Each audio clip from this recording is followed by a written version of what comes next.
Hello everyone, today I'm gonna talk about the saddest, the most depressing stories from the master of horror, Junji. Before I start, there will be definitely spoilers in this video, because of course I need to talk about the chapters and show why they are in this list, if that makes sense. So before we start, make sure you have read these chapters. If not, read them and maybe come back to this video if you care. Okay, so let's start with Gentle Goodbyes, and it's called as well Lingering Farewell. So this chapter is about this girl who lost her mom in a young age, and since that day she is scared to lose her father as well and kept getting nightmares about him. She got married to a guy she loved and lived with his family. The strange thing in this story is this family, they have ghosts there.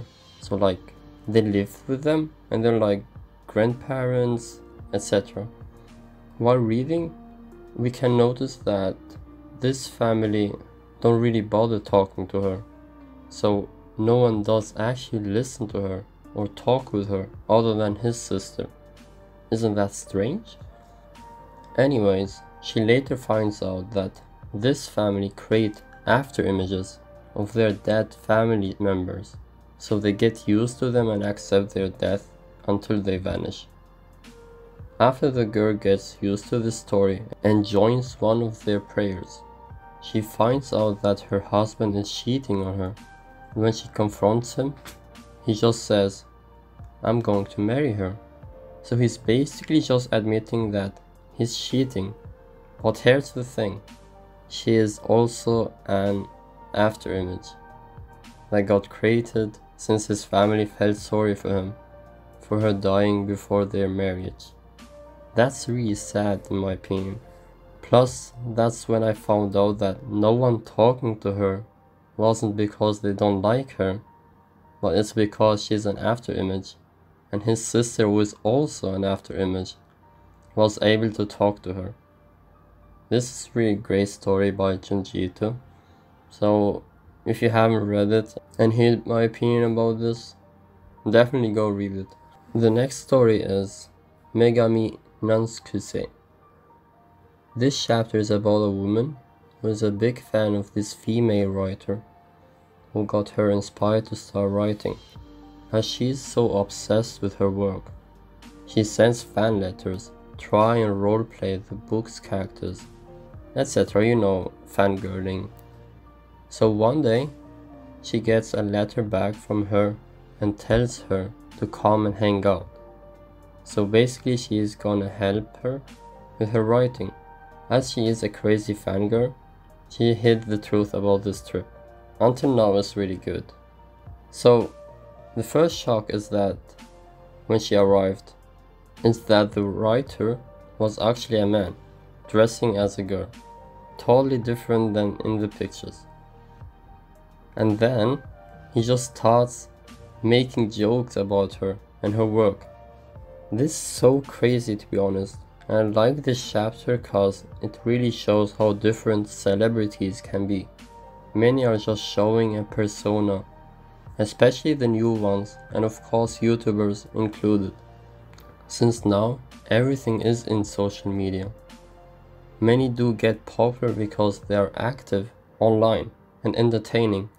Mostly people don't really care that much about the content nowadays, and everyone just enjoys celebrities' personalities. This is how it is now, and reading this chapter is like Junji is telling his readers to be really careful about this topic, and hope you guys do. Ending up being imprisoned, mistreated, and then the writer using her experience as his book, which ends up successful. It's just crazy, and I believe these things can happen. The next story is Pen Pal. This story is about two lonely kids, Hoshikari, and a girl where he tries and talk to her so he finally has a friend to spend time with. At first she wasn't interested since she has her pen pals, who sent each other letters, but when she rejected him, she regretted it. Anyways, she told her friends about Oshikiri, and they got mad at her and started cursing at her. We all know that some friends get jealous and kinda want to just be their friend sometimes, which is of course impossible.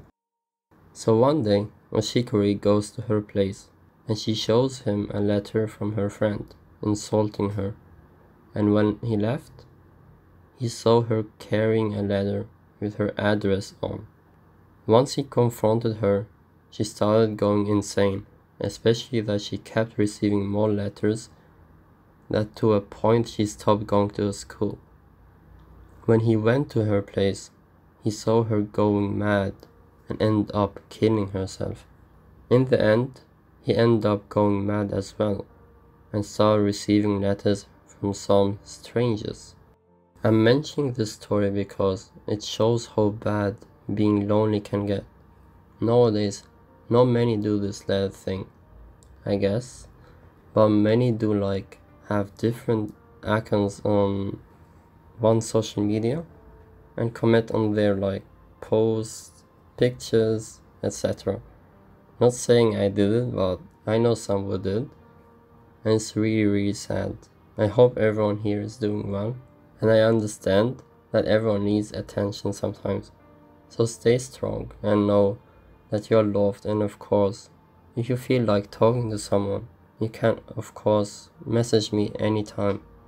I'm really fine with it. Okay, this is it. I didn't want to have a lot of stories to share with, so I don't make the episode this long. I hope you enjoyed it, and if you like more horror manga, Junji Ito stuff, make sure to watch some of the videos that you can see here. If you like this series with like talking about some of the chapters of Junji Ito, make sure to tell me and drop a like so I know I can continue this series. But anyways, thank you guys for watching and see you another time. Bye. Goth boy clip. Hold on, baby, could you wait here? Promise I'll be right back. I'ma catch a flight back. Tell me, will you stay here?